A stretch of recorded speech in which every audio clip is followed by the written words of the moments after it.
Order, please. Before we start the daily routine today, I would like to bring the members' attention to the order paper today.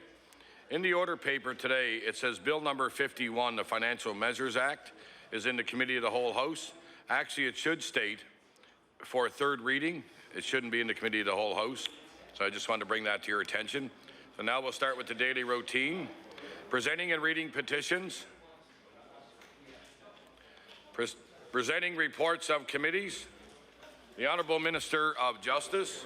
Thank you, Mr. Speaker. As Chairman of the Law Amendments Committee, I am directed to report to that the committee has met and considered the following bill, an act to amend Chapter 33 of the Act of 2008, the Animal Protection Act. The committee recommends this bill to the favourable consideration of the House with certain amendments. And then also, Mr. Speaker, in that capacity, Bill number 59, an act to amend Chapter 3 of the Act of 1987, the Canada-Nova Scotia Offshore Petroleum Act, and Bill number 66, an act respecting a Memorial Day for mariners. The committee recommends these bills to the favourable consideration of the House without amendments. Order that these bills be referred to the Committee of the Whole House on Bills. Tabling reports, regulations, and other papers. Statements by ministers. Government notices of motion. Introduction of bills. The Honourable Minister of Energy. Thank you, Mr. Speaker. I beg leave to present a bill entitled An Act to Amend Chapter 3 of the Acts of 1987, the Canada-Nova Scotia Offshore Petroleum Resources Accord Implementation Nova Scotia Act.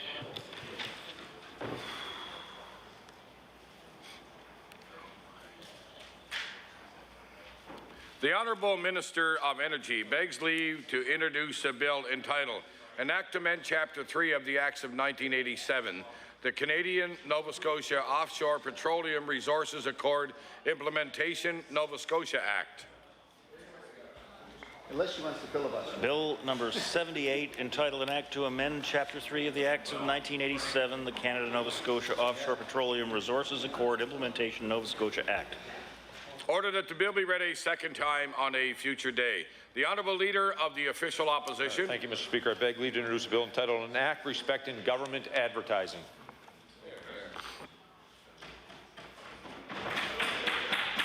The Honourable Leader of the Official Opposition begs leave to introduce a bill entitled An Act Respecting Government Advertising. Bill number 79, entitled An Act Respecting Government Advertising. Order that the bill be read a second time on a future day. Notices of motion. The Honourable Member for Richmond. Mr. Speaker, I hereby give notice on a future day I shall move the adoption of the following resolution. Whereas the 39th Provincial Volunteer Award Ceremony and Luncheon was held at the Westin Nova Scotia Hotel on April 15, 2013, recognizing volunteers from municipalities throughout the province. And whereas Odilon Boudreau was selected as a Volunteer of the Year for the Municipality of Richmond for his work with Our Lady of Assumption Parish Council, and whereas Odilon is actively involved in the community with Our Lady of Assumption Church, including their cemetery, as well as Straight Richmond Palliative Care. Therefore be it resolved that members of the House of Assembly congratulate Odilon Boudreau for being selected as the Richmond County Volunteer of the Year and thank him for his many years of service to his community. Speaker asks for waiver of notice and passage. There has been a request for waiver. Is it agreed? All those in favour say aye. All those against say nay. Motion is carried. The Honourable Member for Hants West. Thank you, Mr. Speaker. Mr. Speaker, I hereby give notice that on a future day I shall move the adoption of the following resolution. And I'll point out, Mr. Speaker, I read this resolution on behalf of the Honourable Member for Cumberland South. Whereas the Battle of the Atlantic was the longest continuous military campaign in World War II, running from 1939 to 1945, and whereas for 6 years Canadian sailors and merchant marines faced harsh sea conditions and enemy U-boats and overcame insurmountable odds to keep the shipping lanes open that provided vital supplies to forces in Great Britain and beyond. And whereas special events are planned for Halifax this weekend to commemorate the 68th anniversary of the Battle of the Atlantic and recognize the sacrifices of the brave Canadian sailors and merchant marines during some of the most vicious fighting of the war. Therefore be it resolved that all members of this House of Assembly remember the bravery and sacrifice of the Canadian sailors and merchant marines who fought for our freedom during the Battle of the Atlantic. And Mr. Speaker, I would request waiver of notice and passage without debate. There has been a request for waiver. Is it agreed? All those in favour say aye. All those against say nay. Motion is carried. The Honourable Minister of Communities, Culture and Heritage. Thank you, Mr. Speaker. Mr. Speaker, I'd like to read this resolution on behalf of the member for Cape Breton Nova. I hereby give notice that on a future day I shall move the adoption of the following resolution. Whereas Paraphia P.W. Narodzenia Nadzwet Mary Pani of St. Mary's Polish Parish in Whitney Pier is celebrating its centenary as the only Polish parish in Atlantic Canada, and many events, ceremonies, and service projects are marking this milestone. And whereas the parish was founded 100 years ago by hardworking immigrants and has been diligently maintained by its descendants and by generations of newcomers, and on May the 3rd, 1984, the parish was registered by the province of Nova Scotia as a heritage property. And whereas the church's character-defining elements include not only the distinctive physical structure, but its ongoing use as a living spiritual and cultural site, and St. Mary's Polish Parish is integral to the multicultural identity of Nova Scotia, therefore be it resolved that this House congratulates St. Mary's Polish Parish on the occasion of its 100th anniversary and extends its best wishes to the parish in its life of faith and service, and as a central point for Cape Breton's Polish community. Mr. Speaker, I ask for waiver of notice and passage without debate. There has been a request for waiver. Is it agreed? All those in favour say aye. All those against say nay. Motion is carried.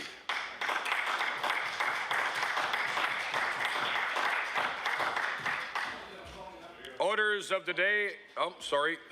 The honourable member jumped up. The honourable member for Richmond. Speaker, I hereby give notice on a future day I shall move the adoption of the following resolution. Whereas the 824 Silver Dart Royal Canadian Air Cadet Squadron gathered on Saturday, April 13, 2013 to celebrate, recognize and remember 40 years of history. Whereas the 824 Silver Dart Squadron helps cadets build self-esteem, leadership and allows them to set goals amongst other important skills. Whereas Captain Alison Martel has spent 21 years with the 824 Silver Dart Royal Canadian Air Cadet Squadron and has volunteered countless hours. Therefore be it resolved that members of the House of Assembly join me in commending Captain Alison Martel for her hard work and dedication with the 824 Silver Dart Royal Canadian Air Cadet Squadron and thank her for her many years of service. Mr. Speaker, I ask for waiver of notice and passage without debate. There has been a request for waiver. Is it agreed? All those in favour say aye. All those against say nay. Motion is carried. Orders of the day, government business. I will now recognize the Honourable Government House Leader. Mr. Speaker, I wish you do not leave the chair and the House resolves up to committee the whole House on bills. Motion is carried. We'll now take a short recess to set up. Thank you.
Order, please.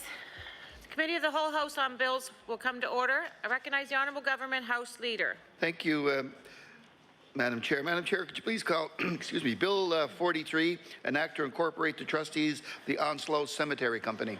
I now call Bill number 43, an act to incorporate the trustees of the Onslow Cemetery Company. Now recognize the Honourable Member for Colchester North. Thank you. Thank you, Madam Chair. Order, please. We just have to make sure the clerk reads the bill first. Sorry.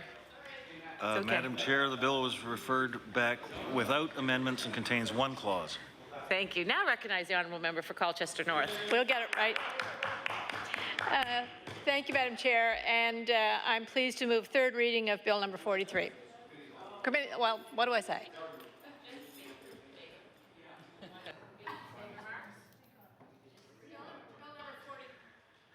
Recognize the Honourable Member for Colchester North. We will get our act together here. It is Friday, so bear with us. Thank you. Thank you, Madam Chair.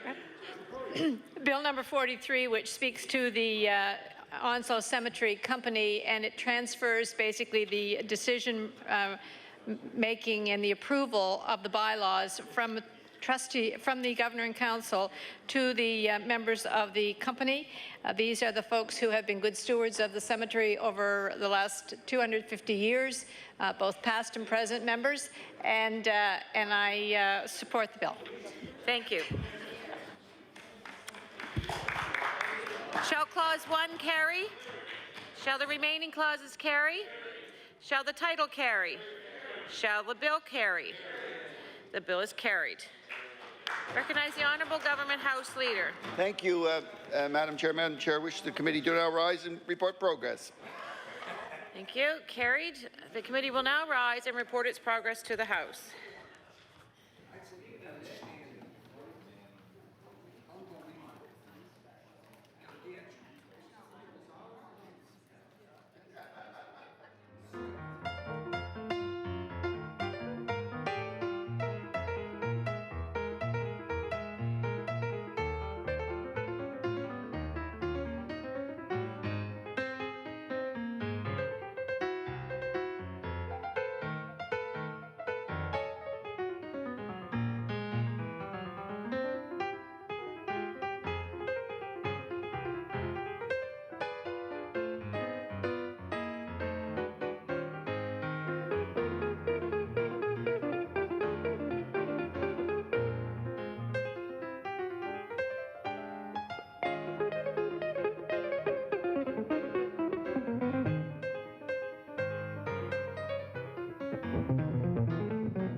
Order, please. The Chair of the Committee of the Whole House on Bills reports. That the Committee of the Whole House has met and considered the following bill, Bill number 43, without amendments, and the Chairman has been instructed to recommend this bill to the favourable consideration of the House. Ordered that this bill be read for a third time on a future date. The Honourable Government House Leader. Thank you, Madam Speaker. Madam Speaker, with consent of the House, I wonder if we could get unanimous consent to go right to third reading on Bill 43. Is it agreed? Agreed? Agreed. Now call Bill number 43 for third reading. I will now recognize the Honourable Member for Colchester North. Thank you. Madam Speaker, I rise today in support of Bill number 43. Bill number 43 has been a bill that transfers the decision-making from the Governor and Council to a Board of Trustees, members of the company, and I move third reading of Bill number 43.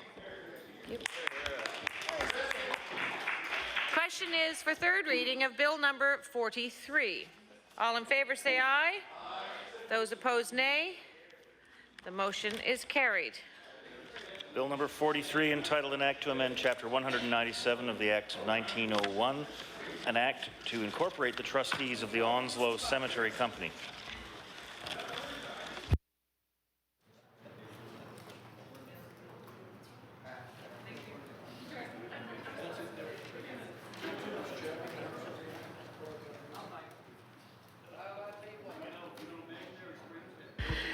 Ordered that the bill do pass. Ordered that the title be as read by the clerk. Ordered that the bill be engrossed.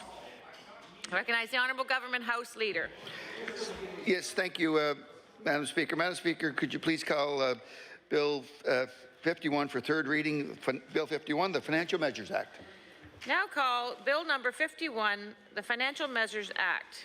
Recognize the Honourable Minister of Finance. Thank you very much, Madam Speaker.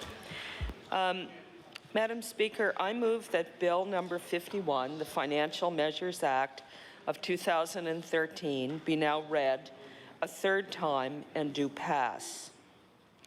Madam Speaker, when this government came to office, we committed to making life better and more affordable for Nova Scotian families. And I can say with confidence that the Financial Measures 2013 Act builds on this commitment. We've worked hard to bring sanity back to the province's finances. We've reined in spending while at the same time investing in areas that meant the most to Nova Scotians. The budget measures contained within the FMA, Madam Speaker, represent lower taxes for seniors and businesses, and assurance that HST exemptions on essential family items remain in place. Madam Speaker, this government put in place exemptions for children's clothing, footwear, and diapers, as well as feminine hygiene products. And we increased the maximum HST rebate for first-time home buyers, and we took the provincial portion of the HST of basic electricity and home heat. These items, along with a number of exemptions already in place, are essential for Nova Scotian families. Not paying the provincial portion of the HST on these items has a real impact on households across our province. And I know because Nova Scotians have told me. Also included is firefighting equipment for municipalities and volunteer fire stations. Madam Speaker, we want to ensure that Nova Scotians continue to benefit from these exemptions in the future. And that's why the FMA requires a provincial referendum if a government wishes to eliminate these exemptions. They'll have to make their case to the people of Nova Scotia, who will then decide. I know the opposition has criticized this portion of the FMA, Mr. Speaker, but I also know that they have been less than clear, less than precise, less than forthright about their intentions for some of these exemptions. And the member from Bedford perhaps will stand in this debate on the FMA and be precise and clear about all of those exemptions, and will be supporting this bill when it comes to a vote, Madam Speaker. And this government believes that keeping the provincial portion of the HST off these items is too important for there to be any uncertainty. Contained within the FMA, Madam Speaker, are significant tax savings for our province's low-income seniors. Building on the GIS, the Guaranteed Income Supplement refund program that the Premier put in place, we've introduced the new age amount tax credit. This $1,000 non-refundable tax credit will increase the number of low-income seniors who do not pay provincial income tax and increase the number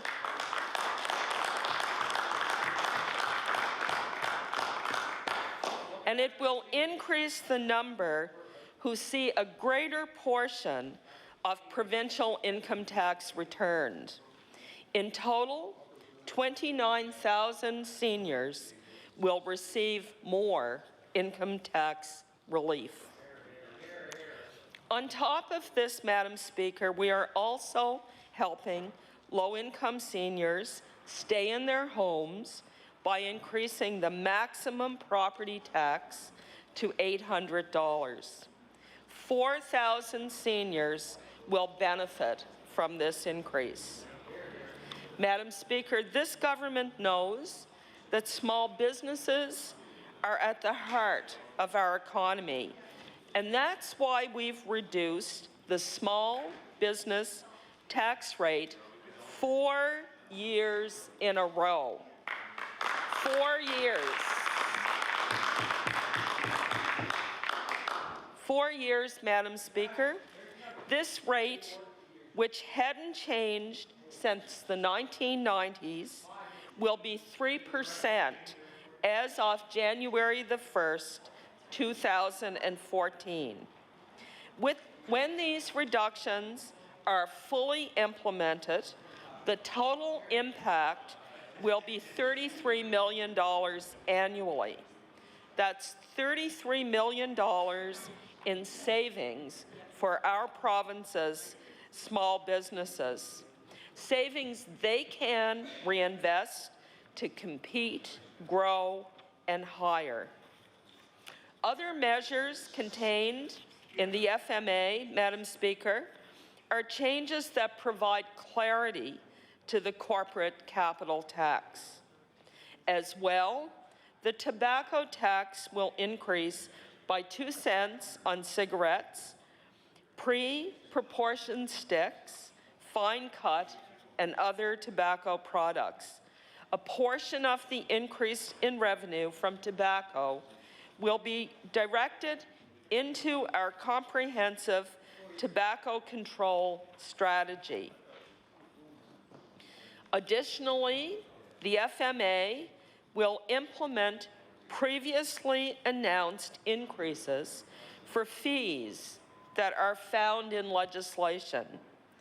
These adjustments went into effect on April the 1st.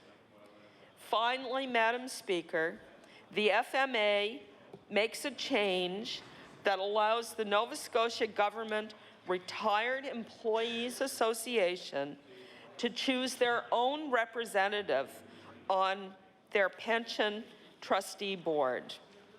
Previously, the organization could recommend a representative, but their preferred candidate was not necessarily binding. Madam Speaker, this government has made significant and necessary pension reforms. We worked with stakeholders, employees, pensioners, unions, and we've achieved great results. We've modernized the public service superannuation plan, making it more affordable for taxpayers and more sustainable for members. Madam Speaker, Budget 2013 was a milestone for our province. We are one of only a handful of provinces to introduce a balanced budget.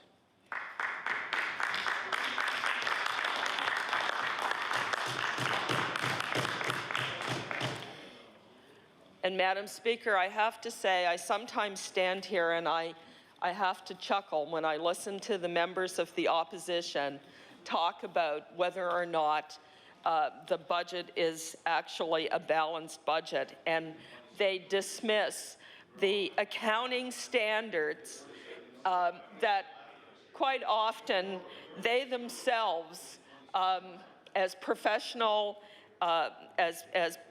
professionals who belong to these accounting groups belong to. Madam Speaker, we were able to introduce a balanced budget because we had a plan, a 4-year plan, a plan that we worked extremely hard at implementing, staying the course, being disciplined in our spending, taking the province through some admittedly extremely difficult economic circumstances, particularly in areas like the pulp and paper industry and the forestry in terms of lumber and mills. The work that has been done by my colleagues, I want to acknowledge here with respect to departmental spending.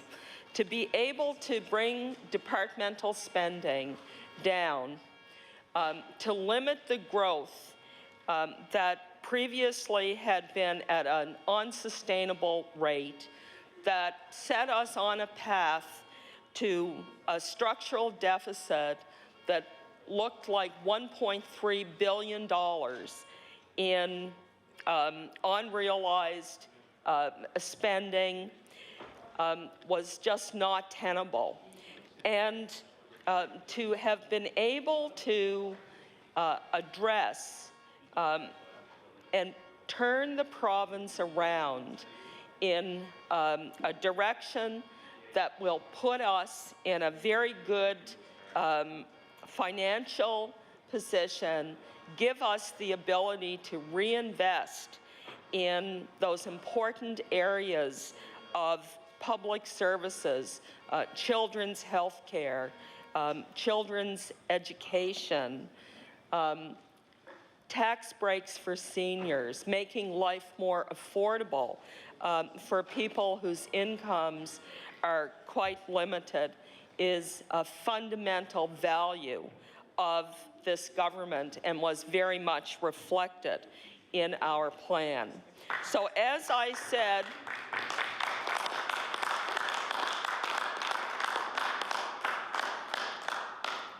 said, Madam Speaker, it hasn't been easy.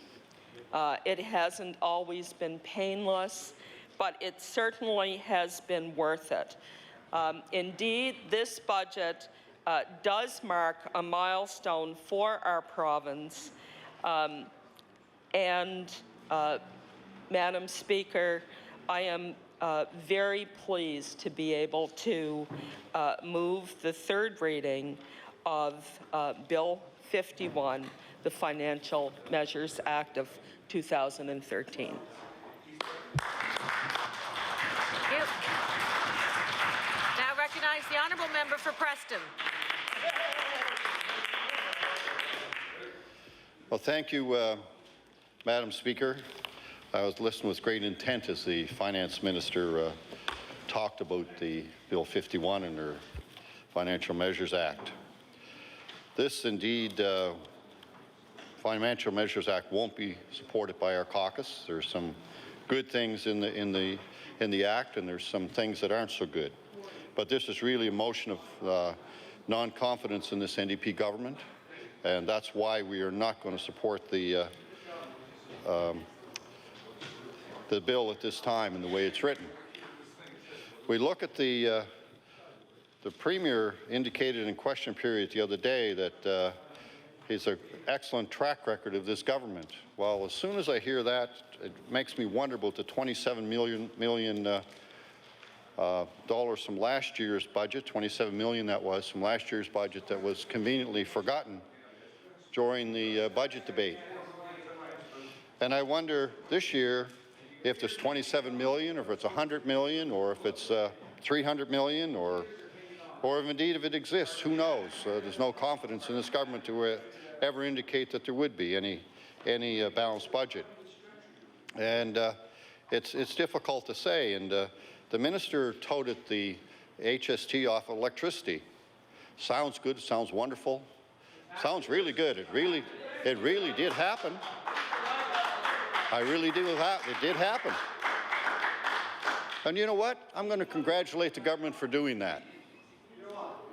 But then they turned around and put a charge on your power bills, which was higher than what you were paying for the GST. That's right.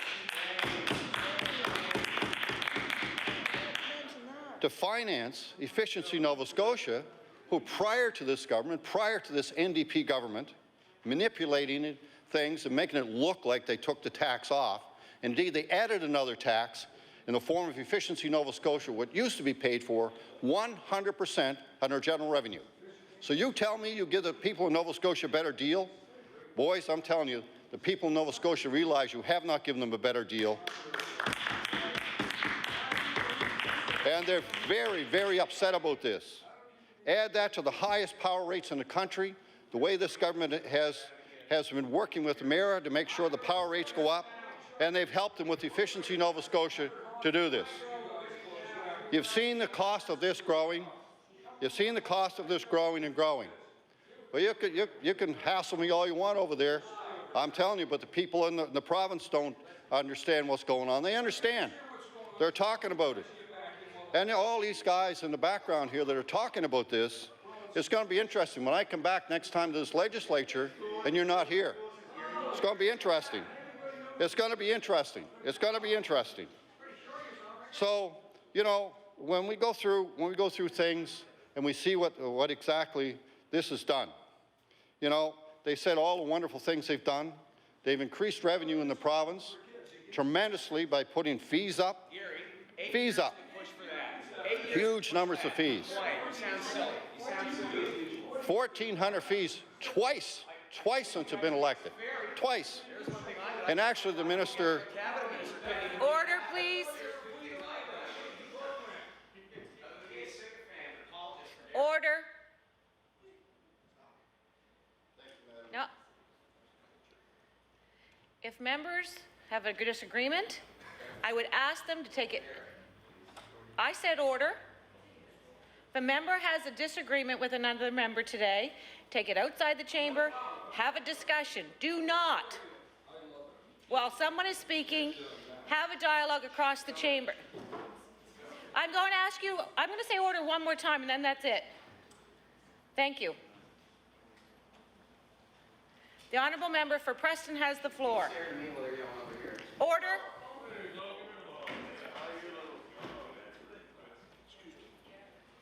Just a minute.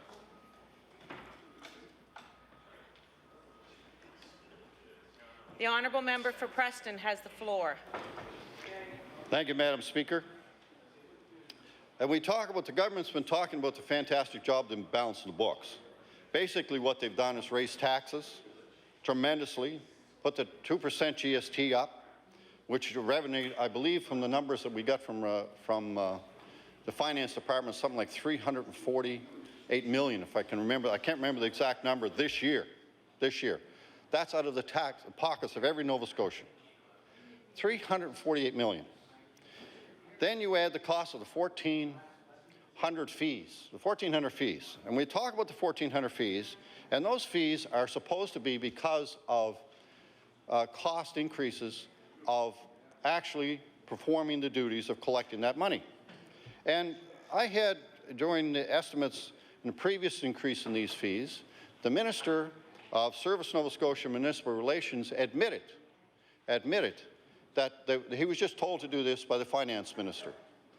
And when I asked him this year, he wouldn't answer, of course, because that was the same answer, because there's no way that the cost of registering these fees has gone up another 5.8% this year. Another tax grab by this government. Another tax grab. So when people here wonder, members of opposite and the NDP wonder why people are so upset with them when they go talk to them. They're so upset, no wonder. You go on the roads today and you see the fewer people on the roads, because they can't afford to travel anymore. They can't afford to do it. Why? Because this government has imposed so many taxes on them.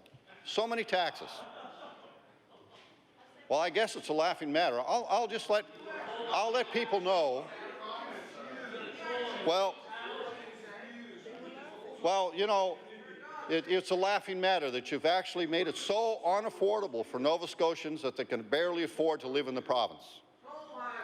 We've seen the dismal record of this government in economic development. I mean, dismal record. As you go through, the worst I've ever seen. And I've seen a lot of bad stuff over the years. I remember John Buchanan back years ago, and all the mess we inherited and all the things that he spent money on. But boys, he got nothing on you guys. Absolutely nothing. And I seen some land that was purchased for $1,000 an acre, $1,000 an acre, that is worth nothing. And the province could have taken it, could have expropriated it. Instead of that, you wrote a check to the company and they said, thank you very much, guys. It was wonderful. We'll take our money to Quebec now, and we have a great time here. And then if I remember right, and I kind of remember this right now, did they actually buy the pulp mill afterwards for $8 million? They actually bought it. Well, in Newfoundland, they expropriated the pulp mill. You know what the cost was? You know what the cost was?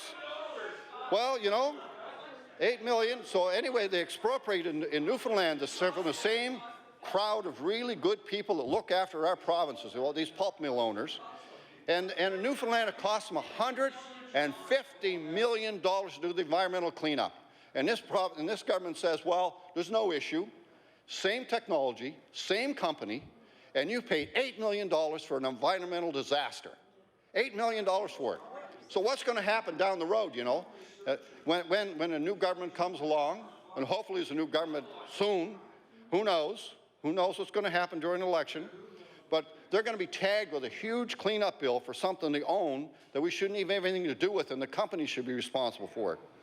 So when you look at the mess that's been created by this government, it's unbelievable, unbelievable. You know, there's so many things going on here. Well, the fisheries minister should make some comments. I can remember a fisheries loan board a little while ago. I don't want to talk about that here again, but I will. If you want to make some comments, not a problem. That was a questionable loan. Well, maybe I will talk about it then. Maybe I will. I remember back, well, this fisheries minister sold a fishing boat and financed through his own loan department a boat, which was a question, you know. So when we go through this whole thing, well, minister, get up and make some comments. Get up and make some comments. We're anxious to hear it. So, you know, when people get all upset about something, you know there's something wrong. So the minister's pretty upset, so there must be something wrong. Now, there's been some pretty interesting things, you know, really help businesses in Nova Scotia. And well, I'm going to talk about the small business tax that you reduced on small business. You know, I think that's a good thing that you reduced the small business tax. I think that's a very positive thing that the government has done. But, you know, when you did all that, you did your math pretty well. You did your math very, very well, like this government does, raise tax and everything. And what you did at the same time, you reduced the threshold for corporate taxes from $400,000 to $350,000. So basically, wiping out the 5% you reduced it. So it's just a numbers game and a playing game, you know, you do here. Increase the fees payable under the Corporate Registration Act. So that costs businesses more. That goes back to the government. And they increase provides that interest on an overpayment of corporation capital tax no longer be included in the refund payment. So by the time you add all this stuff, business is worse off under this government than they were before. So it's pretty interesting, you know. It's just unbelievable what this government's done, and they think it's okay. It just makes you wonder where their head was when they come up with all this stuff. Now, I know they're playing games with the numbers, and they really think they've done a good job. Well, you talk to Nova Scotians having a hard time to feed their family now. Order, please. Order.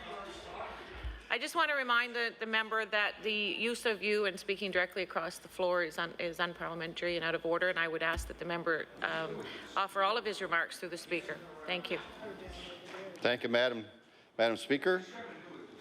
You know, as we go through all this and we see what's going on, and there's so many things in this, it's going to take longer than an hour to go through all this stuff, and my colleagues are going to continue, I'm sure, as we proceed with this, and we see just how bad this budget really is. I mean, if you look at some of the things that have happened, some of the unbelievable projections that this government has made, they're talking about serious increases in revenues from personal income tax. Let's talk about that. Now, I think the government's hoping that nobody really looks at the numbers and sees what's going on here. So they're talking about a huge increase in personal income taxes. Well, we're going to talk about that. We're going to talk about the sneaky tax, or the I forget what else they call them, that this government, when they're in opposition, talked about so much, and it's called bracket creep. And people are starting to understand what bracket creep is now.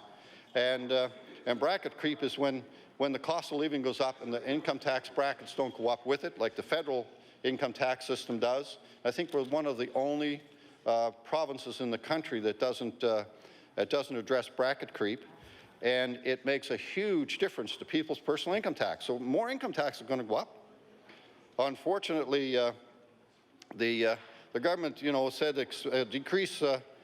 They said employment increases by 0.2%, 1,100 fewer jobs in 2013. That's 1,100 jobs less 2013 in this province. So if you get lower employment, and also the employment's going to part-time employment instead of full-time employment, how do you expect your income tax to go up? It has to be through bracket creep. There's, you know, as you look at all this stuff, in the years this province says, and this government has managed to slow the economy so badly in this here that we've actually continued in the recession that the rest of the province is in, and the rest of the provinces are coming out of it. We're lagging behind the rest of the country in everything you look at. Everything. We're seeing our young people move out west, and soon they're going to be moving to Newfoundland, very soon to Newfoundland to get employment. And Newfoundland is going to be a lot more attractive to them. Going to be able to fly home on the weekend. Can't fly home on the weekend from Alberta. And as you see all these bright young people disappear, we see these young people home. You see these young people come back, and hopefully they'll invest some money in Nova Scotia, buy a house or two. And when you talk about home sales here and the great ships contract, and I've talked about that here in length before, that's going to create the 11,500 jobs, I think it is.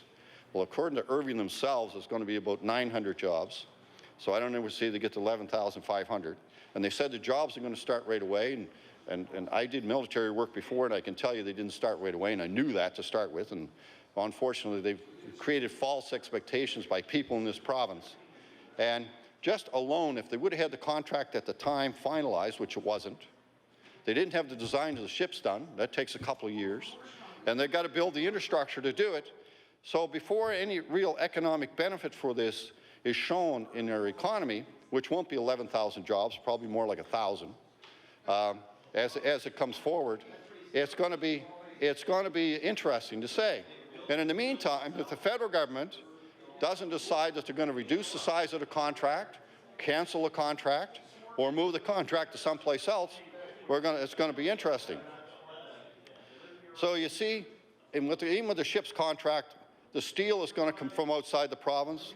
All the power generation systems going to come out of the province. All the propulsion systems going to come outside the province. All the electronics is coming from outside the province, and all the weapon systems are coming from outside of Nova Scotia. So there'll be no jobs created manufacturing or developing any of those products. So, you know, you look at this thing, and you talk about this, you really don't see any benefit. And then you see the reality that's starting to click in here, the reality that's starting to click in.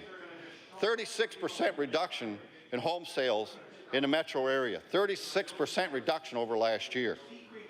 So, you know, when you look at this whole thing, you see exactly where this province is going. The province is going backwards. It's really going downhill. And if it continues under this government, there's going to be no jobs for Nova Scotians, and it's going to get worse and worse and worse as time goes on. And it's unbelievable that this government can actually stand up and say we're doing well. We've fallen behind the province, the rest of the country in every way you can possibly imagine. Our population is reducing.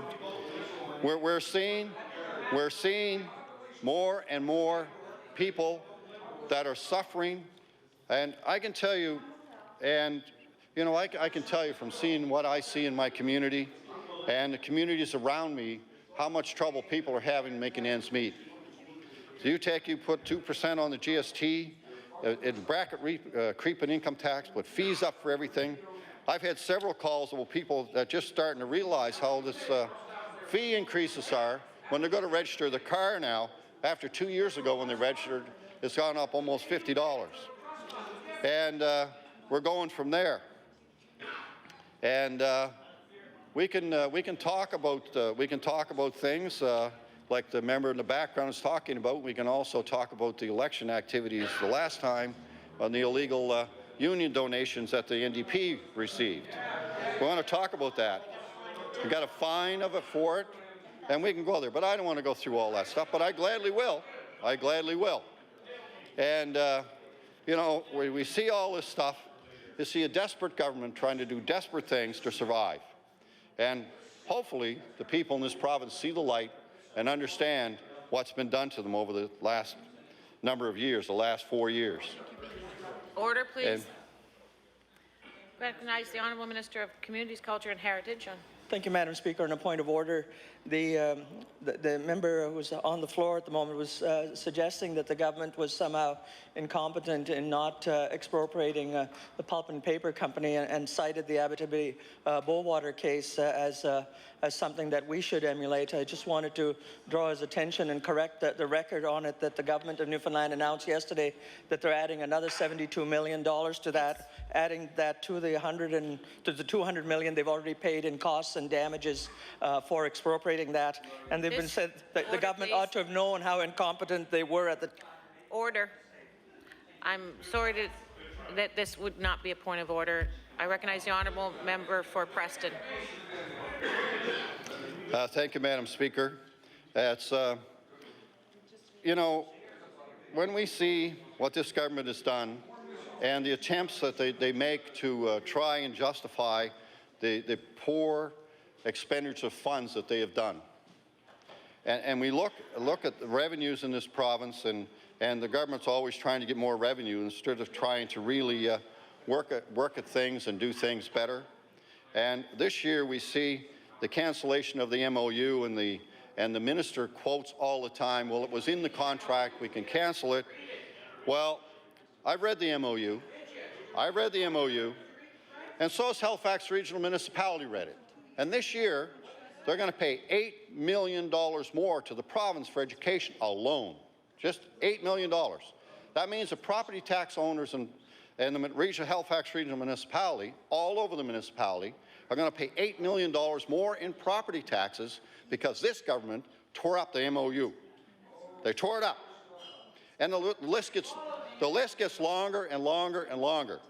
And as you see what's happening here, and you see how they're downloading the taxes on the taxpayers, the property tax owners, the people that own properties, which aren't all the owners in the province, and at the same time cut another about $6 million this year out of education. So what they've done, they've taken money for education from the municipalities, and HRM is just one example, and all the other ones are probably some numbers that just the same, or somewhere near the same, depending on how much their tax base is. And they've cut money out of education, forced the municipalities to pay, in this case in HRM, another $8 million, and other municipalities all over the province, more money. So you've cut more money education. So where does that money go to? That has to go to general revenue. And isn't that against the law? I'm not sure. I'm not sure. But you take extra money into the province, it goes into general revenue instead of into education. So if you would have added $8 million more to the budget because the municipality here, and more than $8 million because all the municipalities are doing it. So when people out there understand, people have got to understand that when their property taxes go up in the municipality this year, if they do, or next year or the year after, they can blame this government, this provincial government, this provincial NDP government, for putting their property taxes up because of the MOU. And then there's issues around the LED lights. The LED lights that this government forced the municipality to change. Now, it's a good idea to go to LED lights. There's no question about that. Everybody agrees with that. The municipalities agree with that. But it's going to cost the municipality municipalities in this province $122 million. $122 million make the change, right? That's what it's going to cost. And that's numbers that come from UNSM. $122 million, forced on them by this government. And lo and behold, they were so wise, this NDP government, when they put all this in place, going to save all this energy cost by putting LED lights in. Nova Scotia Power must have figured they can put the price up on power again somehow, and we won't notice it because it's running LED lights. So instead of making it sensible for the municipalities to do it, they forced it on them, and they forced it on to do quickly. And they had to go to UARB, and they've got stranded assets now that the municipalities, because of this government and their mishandling of this, have got to pay Nova Scotia Power, and this is not well known by people yet, but it's going to be. They're going to have to, the municipalities are going to have to pay Nova Scotia Power for all those street lights, the old ones, that they say they have, that is a stranded asset that the municipalities are going to have to pay for. Another $122 million that's going on the property tax bills of people in this province because of this government's mismanagement of how they did it. And it's simply unbelievable how much this government has just sort of in a roundabout way, download it on the municipality and say we're doing such a good job balancing the books. Balancing the books on one part of the taxpayers, people that own properties. They're going to pay more tax because of this government's mishandling of how they've implemented these changes. Now, the changes are good. But you've got to do it in the proper way. It wasn't done properly. It was poor management. So when you go through and you look at all the things that this government has done in the avenue of looking after Nova Scotia Power, I probably could say, you know, and the Premier's must have some friends with Nova Scotia Power somewhere, or knows somebody, or knows something we don't know, you know, and yes, and there was a flight with the mayor, on the mayor's jet with the Premier. Interesting, very interesting, and it's very interesting. Madam Speaker, how much time do I have left? 35 minutes. 35 minutes? So unfortunately, much too short a time. I need much more time. A little shorter, actually, is it? To do this. 30. You know, we see so many things.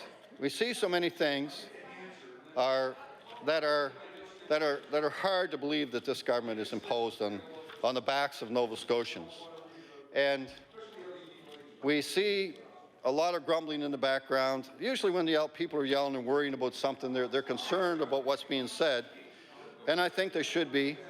If I was a taxpayer out there, not being a part of this legislature, I'd be very upset. And I've talked to a lot of people from all over different areas in the province, and I can tell you they're mad. They're not upset, they're mad. They're really mad. They're mad at the you know, the way that this government has addressed their financial affairs. We've seen the wait times in hospitals get worse. We've seen costs go up in the healthcare system astronomically. You know, and we talk about all the problems, and it goes back to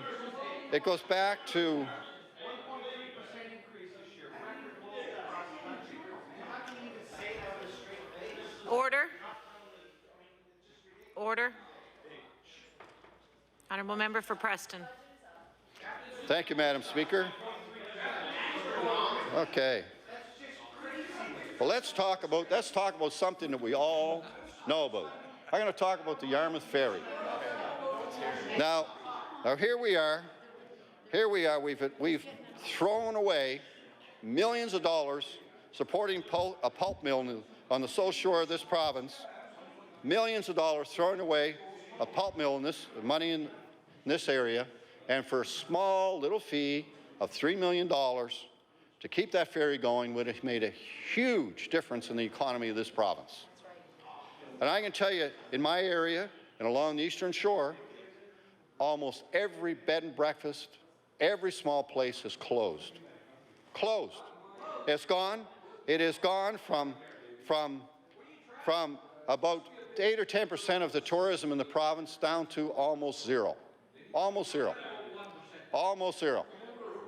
And when you look at that, and when you talk to the operators, whom I know all of them personally, they tell me the Yarmouth Ferry came, they immediately got a 60% reduction,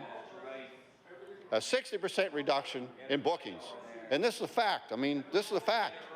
And if you go and you look at what this government says, well, it didn't make any difference, you know, it was a bad deal to have the ferry, the whole 9 yards. Just strictly look at the tourism numbers. Look at the tourism numbers now. They're down. They're down, way down. And if we're going to get this economy to grow, we've got to have tourism grow. It used to be one of the biggest industries in the province. And thanks to the mishandling of the economy by this government, we've seen what has happened to tourism in this province. Another wonderful NDP job development program. Eliminate the ferry, cut the jobs in the tourism industry, and don't even worry about it. That's not important. That didn't really happen. It doesn't make any sense. So I can tell you, people that I talk to see this and they understand this, and they why their young people are moving out of the province to find employment. You know, there's not employment here. There's not opportunities here, and I feel sorry for the young people that have been dealt such a rotten deal from this government. You know, the young people that voted for them the last election are gone, and it makes you wonder. It makes you wonder how, with the rhetoric and everything they say, how they can honestly believe that they're making a difference in this province. Yeah, they're making a difference, all right, in the wrong darn direction. So people are hurting. They're hurting big time, and it's not going to change for many years to come. And especially with the changes this government has made, it's take more money away from people and give them less service. Education, the money was taken out of education. And then the government has the audacity to say, you know, we got to put more money in education to train our people better. For what? We can ship them to Alberta? Probably. Newfoundland soon. And what's going to happen is, you know, they've taken money out of education. At the same time, as I've just said, then they're going to train people better. But how can you do the two things at one time? You can't. You just can't. So when you see what's happening to young people coming out of grade 12 can't read or write, I guess the system's working better. Must be working better. And I can tell you as a former employer, and seeing the people that come out of school and see how poorly they're educated and how poorly the system is working, we need more money in education, not less. More money if we're going to make all these things work. And as you work and you go on and you see really what's happening in this province, it's been a dismal failure. This government's been a dismal failure. And history will show that. History will show it. And you talk to businesses. You talk to businesses that are inspected now for safety violations. One time, or I can give you an example. A friend of mine used to have a bar, and he's since got rid of it because and this is an issue that hasn't come up here yet. And he made lots of money with running the bar. He went in, the fire marshal come into his place, and his exit sign was 2 inches off center, and he got a fine for it. Instead of the fire marshal coming along and saying, okay, your sign is off center by 2 inches, move it over the inch that it's got to be, and fix it. And the list goes on and on and on and on. And we have never talked about the fire marshal and what they're doing. And the fire marshal's work is very important, very important. But they've got to work with businesses, they've got to work with facilities to make sure things are made safer, but don't penalize them because immediately. And that's what's happened. You know, don't penalize them right away. If they refuse to do the work, then penalize them. And be very severe penalties at that point. But what they're doing now, they're just walking in, they find something wrong, and they get a fine. Rather than working with the businesses or whatever the case may be to see if the thing can be rectified in a reasonable time period and get it done. So that's really helping business in the province, really helping business in the province. And the members opposite think this is all a joke and it's a big laugh. And you talk to businesses out there and see what they say. I was recently to the meeting with the exporters and the businesses in Nova Scotia. And I can tell you what I heard at that meeting was pretty interesting. And it was what I expected. Surely what I expected. This government has done nothing to help business. And the stuff that they've done, you know, they cut the 5%, you know, income tax thing, but the company can't make money anymore, so it doesn't do them any good. Because by the time they're done paying the fines and the other fees and all the taxes they've got to pay, the other taxes besides that, they can't make any money anyway. And you know, I've been quoted that it's somewhere between 10 to 40% more expensive to do business in Nova Scotia for a business than it is almost anywhere else in the country. So that asks the question: if it's that much more expensive, why would you run a business here? If you're going to run a manufacturing business and you're going to export out of the province, which is really the kind of business we need to grow the economy and to put new money into the economy instead of just circulating it through government jobs, you know, you're going to have an environment for business to be competitive. And unfortunately, this government has taken the environment that was there, which should have been improved on when they come to power, and made it worse, a whole lot worse. So if anybody wonders why their child has gone to Alberta to work, and I say soon Newfoundland, because Newfoundland, funny thing, you know, one of the poorest provinces in the country, now doesn't receive any transfer payments. Isn't that interesting? So they've got their economy going and going properly. This province still gets transfer payments, and if this government continues the way it's going, we're going to get more transfer payments because the economy gets worse and the crappier job you do running things, the more money you get back from Ottawa and from the other provinces. So it's going to be interesting to see how that all works. But as I was saying, people wonder why their young people are leaving. They're leaving because businesses can prosper outside of Nova Scotia. They can't prosper here. You look around here and you see the New Brunswick license plates, the businesses around New Brunswick license plates on the cars. They're not tourists. They're businesses that are operating in New Brunswick because it's cheaper to operate in New Brunswick than it is in Nova Scotia. And they're coming back here for a week or a couple of weeks at a time doing the business, going back to New Brunswick. And the government of New Brunswick is benefiting from all the taxes these companies pay, all the taxes. I think those companies are smart. Unfortunately, until something happens that it makes it worthwhile for companies to come to Nova Scotia, they're not going to come. And I've talked to several people I know in business, and they keep telling me all the time that the former suppliers now are at Moncton. They're at Moncton. Used to be in Burnside. They're at Moncton because it's cheaper to operate in Moncton than it is in Burnside, thanks to this government. What the penalties they're putting on and all the things that they're doing and the taxes they're creating in a roundabout, in direct ways, it's really hurting our economy. And, you know, when you get a company like Michelin that says, when in the law amendment said it's not an environment for business, and not a, yeah, they're expanding because the Robinson gave them money, another government, oh, I forgot about the government handouts. Thank you very much for reminding me. $500 million. I think I see it in the air here somewhere. I think it's blowing away somewhere. Oh, it blew away to Ontario. Someone went to Quebec. Some went to Ontario. Where else did it go? The money's gone. It's gone. So you know, when they talk about these things, and they see. They don't see. You don't see what's going on. You don't understand. If you're going to have business in this province prosper, you got to work with them. You got to help the small businesses and make them the backbone of the province. And you get some big company come in, and it's interesting. It must be fun for the businesses to come to Nova Scotia, the big companies, and say, okay, what are we going to get? How much the province is going to give us? We just try for $100 million. They give everyone else $100 million. We'll be here for a year or so, and we'll go. And away with Nova Scotia's business and their money. Nova Scotians, they don't really know what's going on in the business world.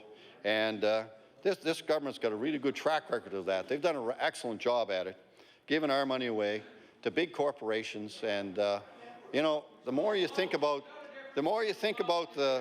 some of the deals that were done, it's just simply unbelievable. Unbelievable. Absolutely unbelievable. You know, yeah, well, I forgot about Irving's grant loan, $300 million one? 264 million, was it? 264 million. It's strange, you know, a company of that size. Now, it's a, you know, it can be debated whether it's a good thing or not. Order, please. At this point, I want to deal with something that's been left unresolved. Earlier in the proceedings, I had addressed unparliamentary behaviour for the honourable member of Yarmouth. While addressing the remarks and the procedures, the member chose to leave the chamber.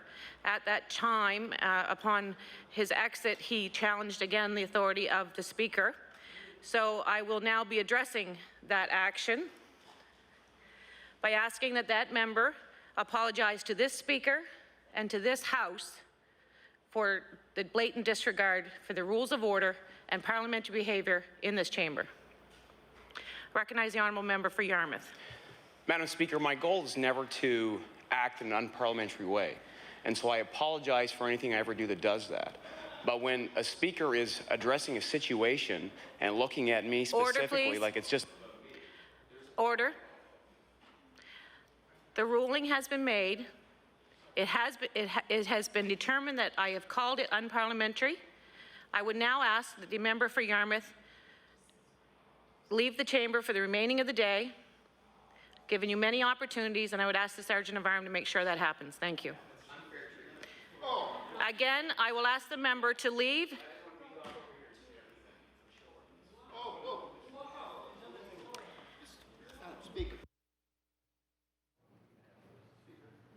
The Honourable Government House Leader. Madam Speaker, you know, I certainly appreciate the tenor in the House may get, from all sides, may get carried away from time to time, and I realize you're the final arbiter here.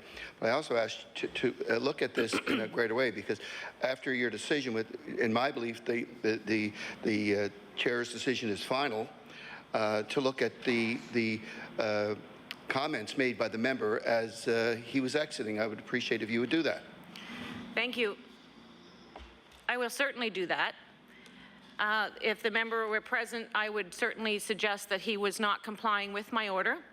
And at this stage, I would like to name him in offence of disorderly conduct and put the question to suspend the service of that member under Rule 28, which will be such a suspension that will continue until the 5th day of the sitting after today for unparliamentary behaviour, blatant disrespect for this Speaker and this chamber for unparliamentary actions and disorderly conduct.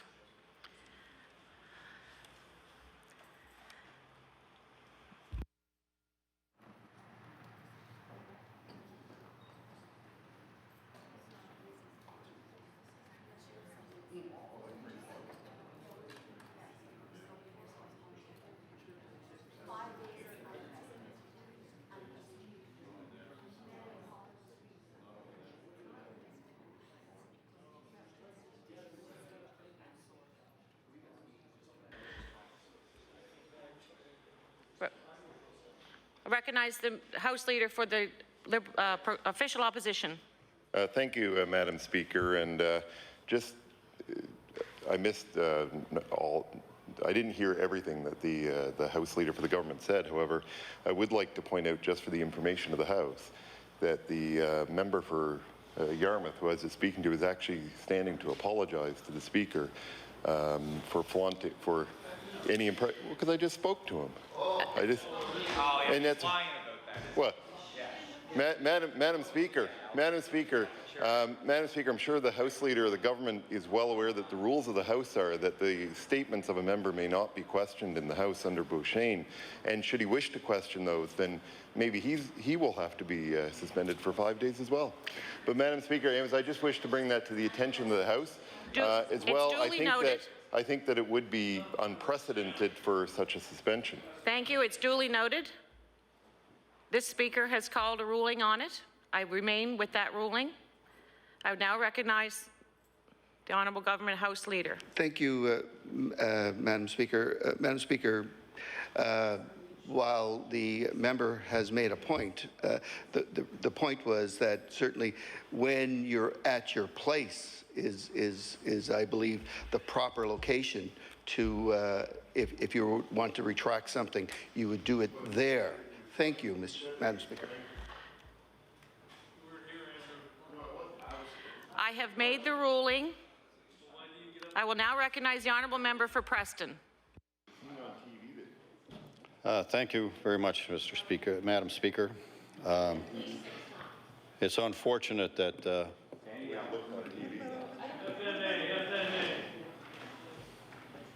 Madam Speaker, how much time do I have left? 17 minutes? 17 minutes, and that count the extra time that it took to make the ruling? You have 17 minutes. Did that include the extra time? You have until 10:36. When did we start? At 9:36. I would ask it to extend my hour to take up time for that. You have until 10:36. Okay. Thank you very much. Okay. Where I was talking about, and there was a lot of disruption on all sides of the House, and we were talking about have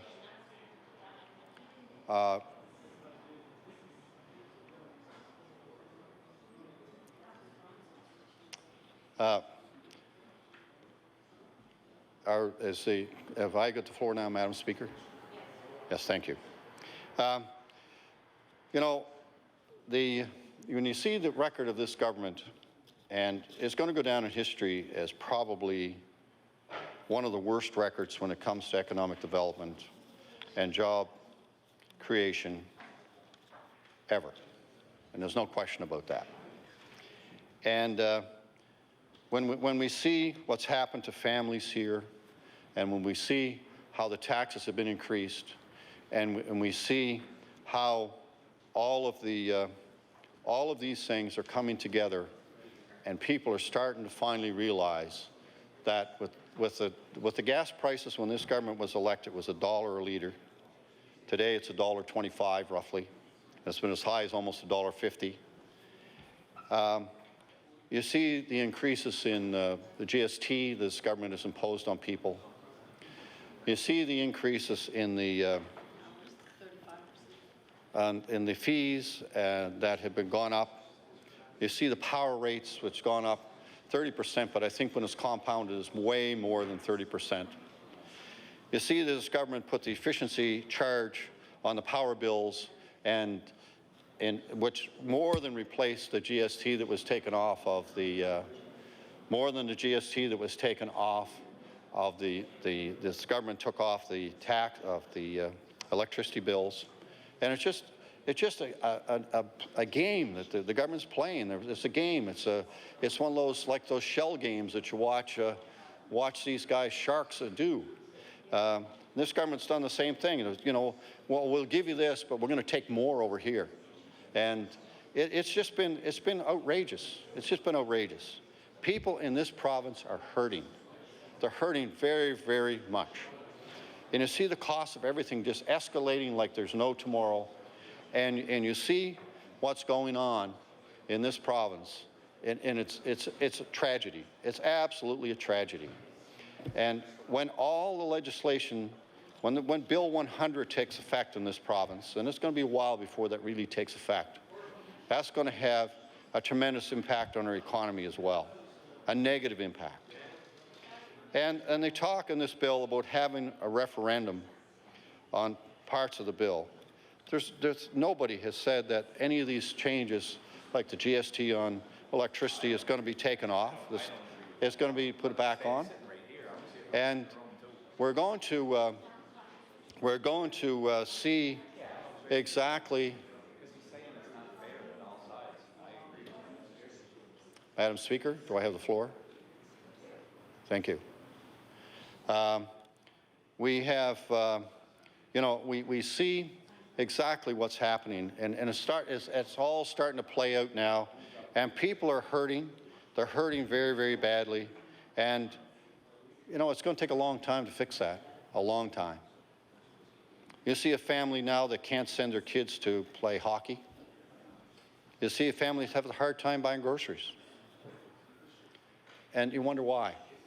It's a nickel here, a dime there, a little bit extra over here. All this stuff's been imposed on them by this government, 1,400 user fees. Twice they've gone up, twice. And, they tout all these things. And even when they're presented with the facts, my honourable colleague from Kings, I believe it's Kings, pointed out to the Premier the other day some of the issues, and the Premier had a paper in his hand that the member had given to him, tabled in this legislature, tabled here in this legislature, and the Premier, with it in his hand, still denied it. Still denied it. It's unbelievable. It leads to the credibility of the whole government. That's why this caucus is going to vote against this Financial Measures Act, because we have no confidence in this government to be able to do what needs to be done to help the economy in this province. We have no confidence whatsoever. We have no confidence that there is ever hope that they will be able to run this province properly and indeed turn the economy around, turn it around so we have province instead of have not province. And that's what's been happening. It's getting worse and worse and worse. Some of these things, like you put the GST up 2%, well, it doesn't bother anybody too much, 2%, but it's 25% tax increase, a double-digit 25% tax increase across the board on everything we buy, 25%. And then the members opposite were laughing earlier. Well, yeah, so what? Who cares? But we bought a pulp mill. We bought some land and paid too much money for it. Well, that's okay. Those big companies deserve those little pats on the back, a little bit of cash in their pocket. And we see these things running out all the time. You see this going on. It's a trend of this government. And we talk about the $27 million. I can't use the proper language that people are telling me about the $27 million. But the $27 million error, omission, or all kinds of other things you'd like to do in last year's budget, and makes you wonder, what is it this year? What is this year? And indeed, I found some discrepancies in the Red Room during budget debate.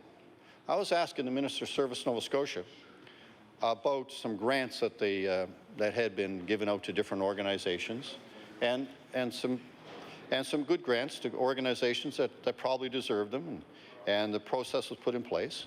But I asked about a couple of things, and the answer was we didn't know what it was. Right? They didn't know what it was right away. It just seemed like it was weird.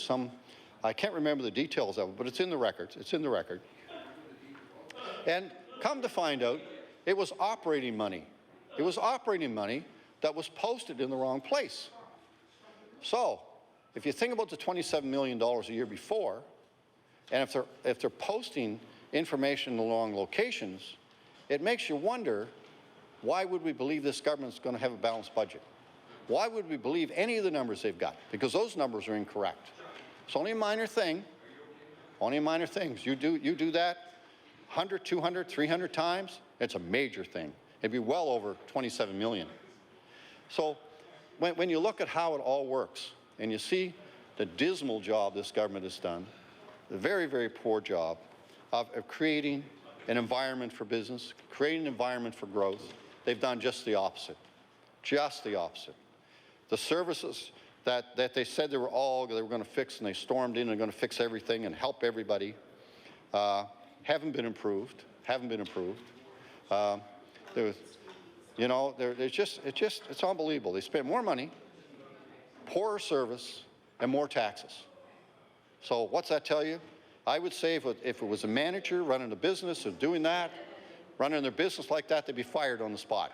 On the spot, they'd be fired, they'd be gone. There'd be no question about it. But unfortunately, governments don't get fired, they get kicked out by voters.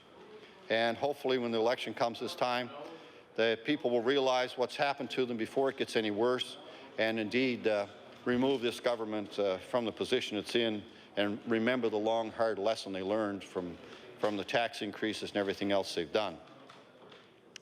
So as time goes on, people will remember how great a job this government did and how badly it was, and as they're corresponding with their sons and daughters in Alberta and Newfoundland and Labrador, that they moved there because there's no economy here to work in, and all because of some really, really fundamental mistakes that were made in order to help the economy grow and prosper.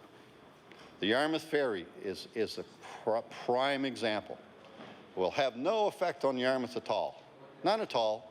Well, it had a whole effect on the whole province, right from one end of this province to the other, because it stopped tourism, basically stopped the whole flow of tourism, which we desperately need to bring real money into the province, money from outside of Nova Scotia, that really makes the economy grow. And for $3 million. $3 million. But yet they bought a piece of land and down the South Shore for $1,000 an acre. $1,000 an acre. $1,000 an acre.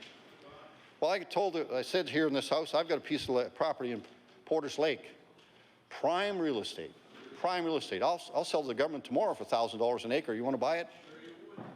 $1,000 an acre tomorrow. And that's prime real estate. Something you can develop. Something you can work with. This property they bought was just a handout, another government handout to another big company that said, thanks for the check, see you later. So when the truth is really known about how much money this government has put out,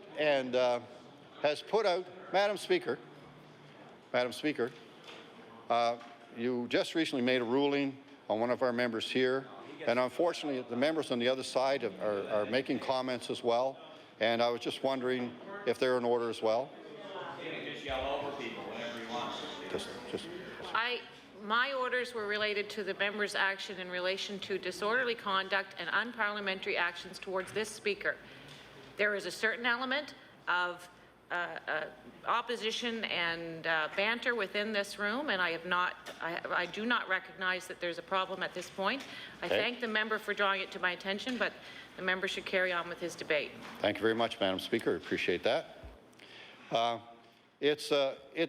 You know, as the record goes forward with this government, and we see what's actually happened, it's going to be hard for any of the members opposite to hold their heads high in the community. It's going to be very difficult for them to say, you know, look what a great job we did as government, and it's always nice to be able to do that. And you see how badly people have been hurt and how badly people have been in the economy. And, you know, the Minister of Finance just talked about the pension reform and how that's changed. Well, I met with the retired pensioners from the government that used to have their pensions indexed, and a lot of these people make $12,000, $14,000 a year pension, and their pensions are no longer indexed. Talk to them. Tell them what they think about what your budget did and what your pension things did. And some of them, if I recall, might have been very active NDP supporters in the past. I'm not too sure that's going to be the case in the future. And if they don't support the NDP, I don't blame them. You know, so when you see exactly what's happening, how many people this government has managed to get upset with them, managed to hurt that the people haven't even realized yet, and they're going to realize. They're realizing as time goes on. And realizing when they go to the grocery store, groceries are more expensive. Everything they buy is more expensive. And in part, most of the part is related to this, because you put the fuel cost up, and when this government was in opposition, they had all these great ideas, and somehow or other, all the ideas have vanished. They've vanished. And all they do now is say they're doing things, they do them, and it's a negative impact on the economy. So as we move forward, it's going to be quite a legacy this government's going to leave behind. And you talk about the many things that have happened, and you see the downturn in the economy when every other province in Canada is improving. So what is the reason for that? Well, it's quite interesting to see that that there's some.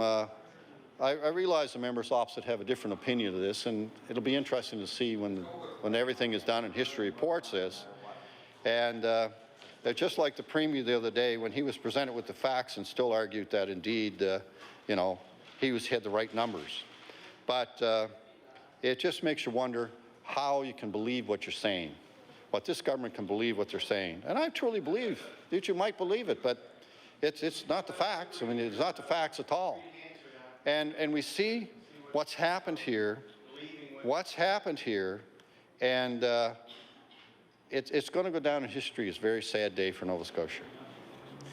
We see all the fees going up. We see personal income tax going up with bracket creep, that the former Minister of Finance called it the sneaky tax. The sneaky tax, and that's got to be removed right away. And guess what? It wasn't even addressed in this budget, wasn't addressed in the last budget, wasn't addressed in the budget before. So when you see employment's down by 1,100 fewer jobs in Nova Scotia, the economy hasn't grown. The economy has shrunk in Nova Scotia. You see people leaving the province. The only people we're soon going to have in the province are going to be seniors and people in the province that no longer can add to the economy, except if they've got a pension, and that's another issue. If they get a pension, I have some friends that had very good federal government pensions, had a beautiful home here, and recently, recently, decided to move to Ontario. You know why? $6,000. Actually, no. Well, if it was because of the MLA, it's a member for Eastern Shore, one of your MLAs. So that's the reason. That's the reason. And the reason was because they saved $6,000 a year in personal income tax in Ontario, as compared to here. So, Madam Speaker, with those few words, and I wished I would have had more time. We had a couple of interruptions, which I understand. I will take my seat and leave Nova Scotia to decide whether or not this government has done a proper job to represent them and the people and their families in the community with a better deal for today's families, which indeed is not a better deal for today's families, but it's just the opposite. Thank you. Now recognize the honourable member for Inverness. Thank you, Madam Speaker. And I was listening to the Minister of Finance speak about this budget, and I did hear her say the word sanity. And I have to say, where would we be today without the balanced budgets that member was voting against? Earlier, in 2002, 2003, a balanced budget that year. And Madam Speaker, there are many members in this House who didn't vote for that budget. And when I think about sanity, I think, where would we be today had governments back then chosen, as this government has the past number of years, to let spending be added onto the debt and to increase taxes to cover the spending? We'd be in a lot more debt, Madam Speaker. And that's what we have to be thinking about here. We are in debt $1.67 billion more since this government has taken office. And that equates to $1,700 per person more debt on top of the already debt to the tune of $12,000 that every Nova Scotian owed, every man, woman, and child owed before this government took office. So to me, Madam Speaker, sanity would suggest that we stop adding to the debt, especially at a rate of the highest amount of debt added per year of any administration in the history of the province, on average. You take $1.67 million and divide it by 5, and you'll come up with a figure that's more than the average debt added per year since this province had governments putting forth deficit budgets. So, Madam Speaker, I have often heard members on the other side say, well, that's not our debt, that was added by governments before us. But I submit to you that this government had a choice, much like Premier Ham did back in 2002, 2003, when his government balanced the budget for the first time in 40 years. He had a choice to rein in spending and balance the budget. Members opposite voted against that. So why should it be any surprise to us today to see that they've added $1.67 billion in debt since they've taken office? And there's consequences for that, Madam Speaker. This government had a choice. They chose to add that debt. And the consequences are that we now have that much more debt to get from under before we can start to turn the economy of this province around. Because I think we would all agree that where we should be going is a province where we have more job opportunities so people can stay here instead of all the people we see leaving. I see mass exodus of people from Inverness County. And in fairness, that's going back many years, and it's not just to do with government. It has to do with changes in the world. But it doesn't help when we have a government adding higher taxes on an economy and adding more debt. It makes us less competitive. It makes us less attractive for businesses to want to come to places like Inverness, despite the resources we have to offer, which includes people, Madam Speaker. So I want to make that point about the debt, and I also want to make the point about the HST. How can we be expected to vote for this budget when we see that the government has taken, look at a family of four. This government has taken $4,000 out of the pockets of a family of four since they've taken office. That's a lot of money out of the economy, Madam Speaker, when you start to think about that, and it's a lot more pressure on family budgets for Nova Scotian families to balance their monthly budgets. This government had a choice, and instead of reining in spending, they chose to let it go. And I'm going to give you one example. They made a promise to reduce the civil service by 1,000 people, which could have been easily achieved. We have 600 people leaving every year on their own accord, Madam Speaker, and that's told to us by the Public Service Commission, and I don't think the government members would dispute that. There's no harm that would come to those people. Some of them are retiring from government. Some of them are taking jobs elsewhere. This government had a choice to reduce, and they made a promise to reduce the size of government by 1,000 people, but they chose not to. Now this year, we see them saving $35 million by eliminating positions that weren't even there to begin with. And what am I talking about there? Well, you can turn to page, and I have the page memorized in my head. It's page 1.14 in the supplementary estimates detail, where you can look at the number of FTEs in government. If you go back in the documents the last number of years, you will see this government using a figure of about 10,700 people that they say they need to operate government every year.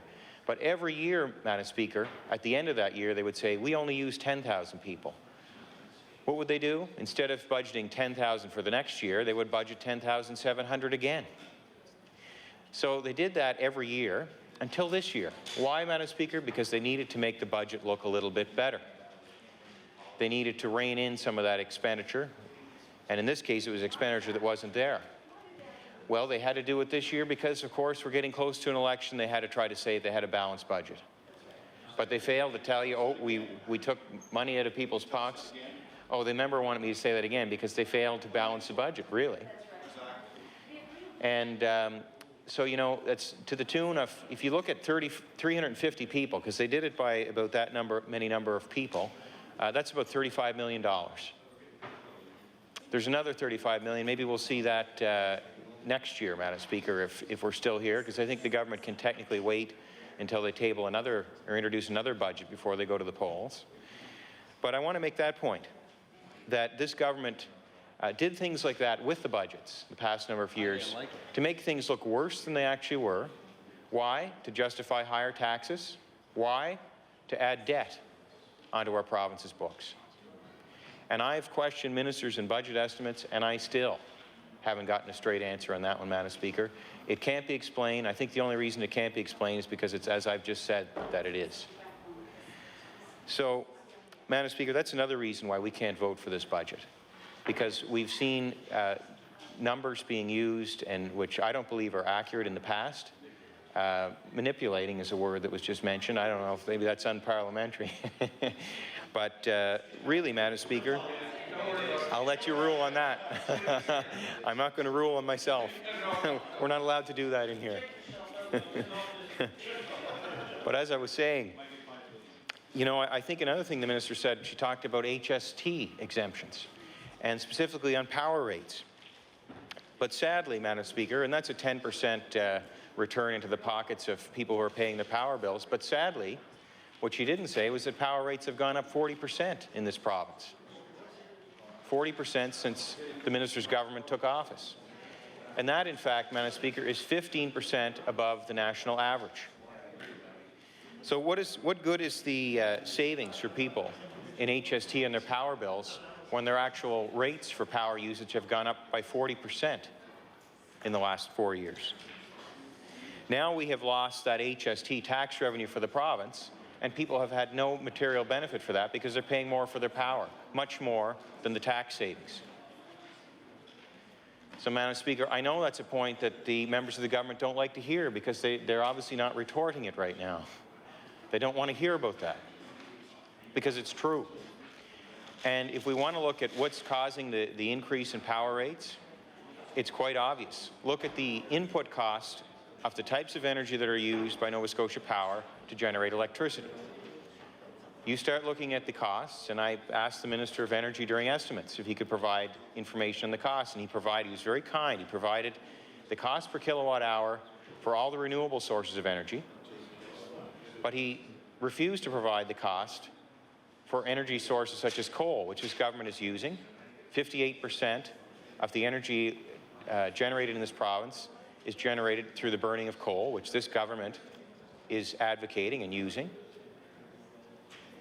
Madam Speaker, we could not get a number out of the minister on the cost for coal. All we hear is that the price has gone up. Now I've tabled charts in here. They're easy to do, Madam Speaker. You can print them off on the internet and look at the price of coal and see how it's actually decreased the last couple of years. And Madam Speaker, I think that tells us that there are other things at play here other than the price of fossil fuels that are driving up the cost of power. And obviously the only other thing can be the aggressive move towards renewables, which this government is mandating. We like to pick on Nova Scotia Power, and there's certainly reasons why we should do that. But, Madam Speaker, let's recognize that it's ultimately government that's controlling Nova Scotia Power. Somebody said to me the other day, the CEO of Nova Scotia Power has a real easy job. He's well compensated. His only real job is to pick up the phone and call the government and ask the government how much fossil fuel he can burn this coming year. And then he just fills in the blanks with the rest of the renewable energy that's mandated by the government. So, Madam Speaker, power rates have gone up, and all we need to do is look at the pure numbers of it all. Look at the cost per kilowatt hour of the energy inputs. And we're not against renewable energy, Madam Speaker, but we believe that we should make sure that it's actually reducing emissions.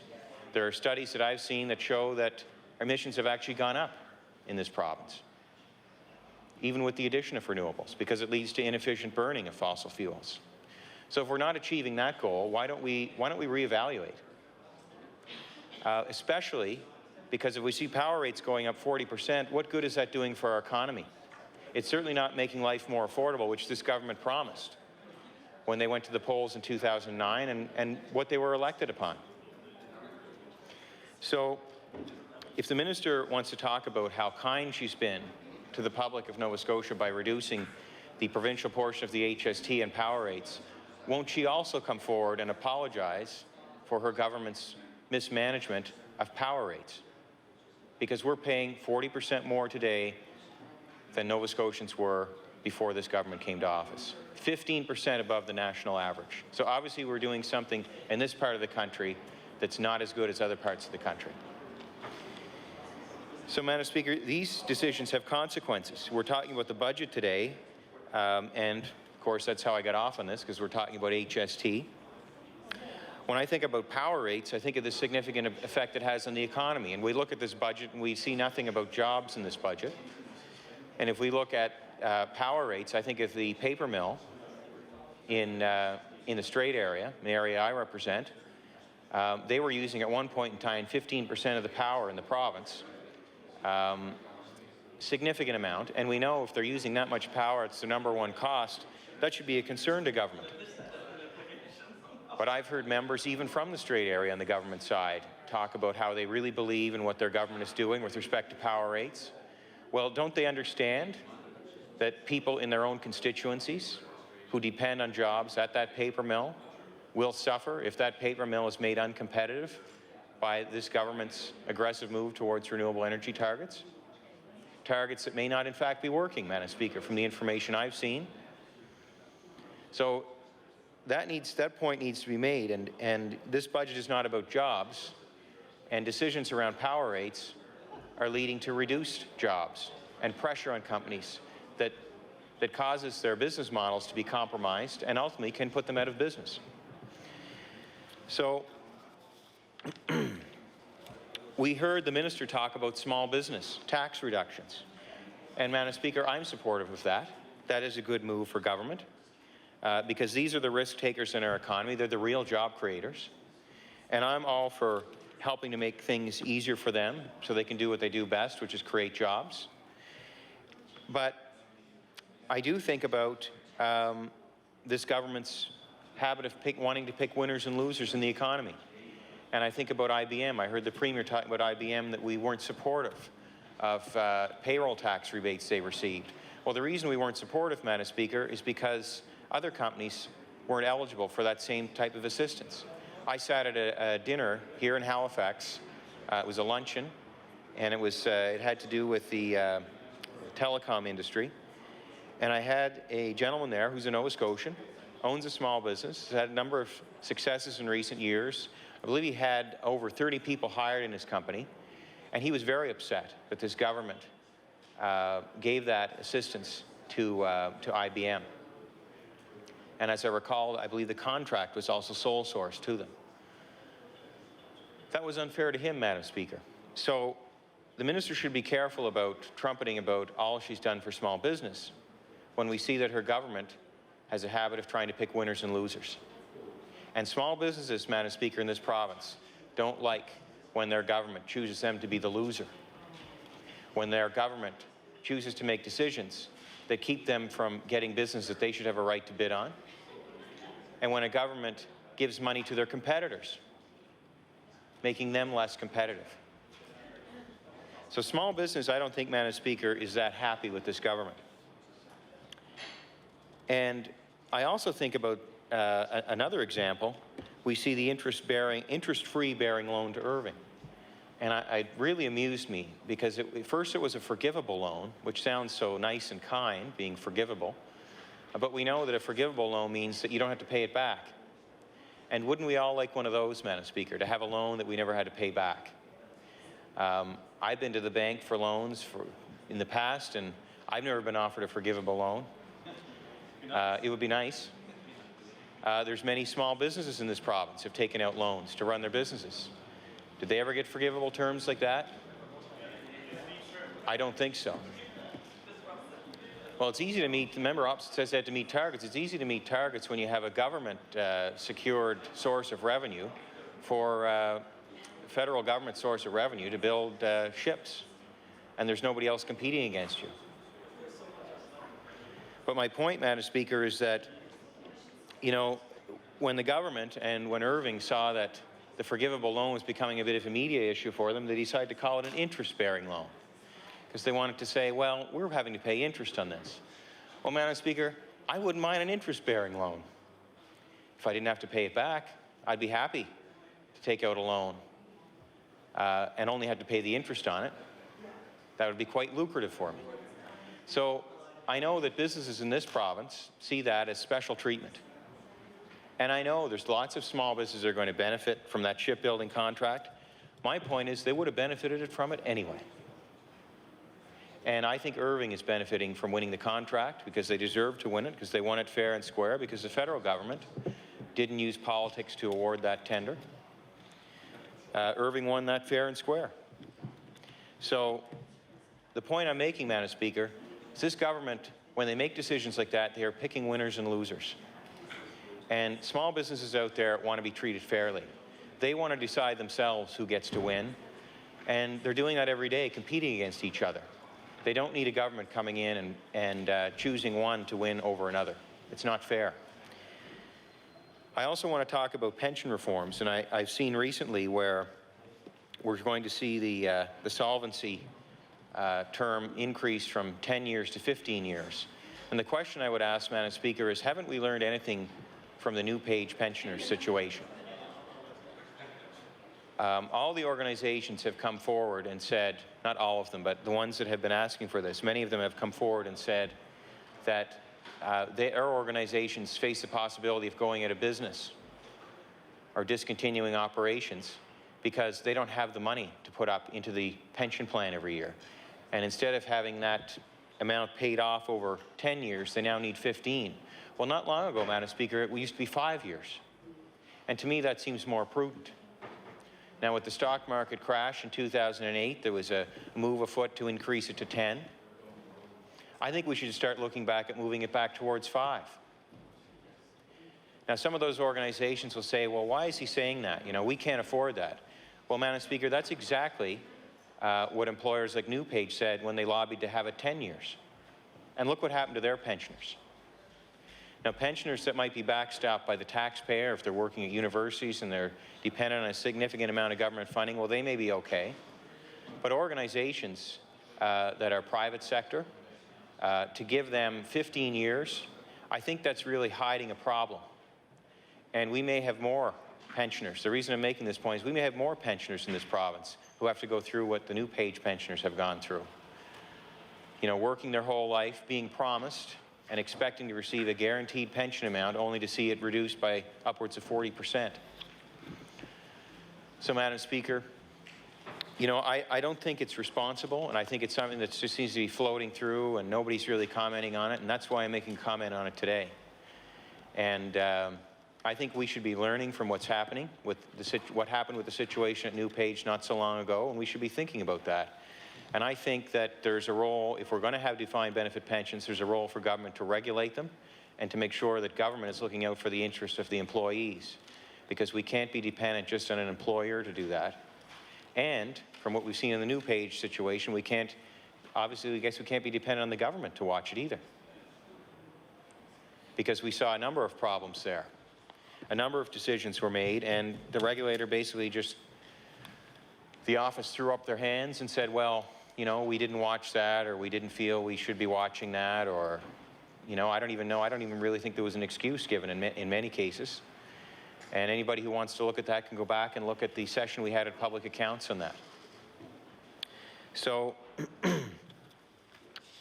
Madam Speaker, you know, what happened to the structural deficit that this government used to talk about? It seemed to be so significant, and now it's just gone, which makes us wonder if it was really there to begin with, or if this government came to office with the same choices every other government comes to office with: controlling expenditure or just letting it all go. And I know they quote experts on that, you know, and I don't have a problem with economies and government spending money in economies when there's downturns, but the fact is, Madam Speaker, if you look at across the country, hundreds of thousands of jobs have been created since this government has taken office. The economy has been in a recovery. And, you know, some of these experts, I think, if they look back at what's happened since, must feel a little bit foolish that they were talking about a structural deficit and it's gone so quickly, if it was such a problem to begin with. And one of the main reasons this government, many of the members who were here who voted against the budget in 2009, that was tabled by the previous Progressive Conservative government, said that they didn't like the fact that the government had prepaid universities. And if you look at that prepay, it was about $400,000, which is about 5% over and above the budget.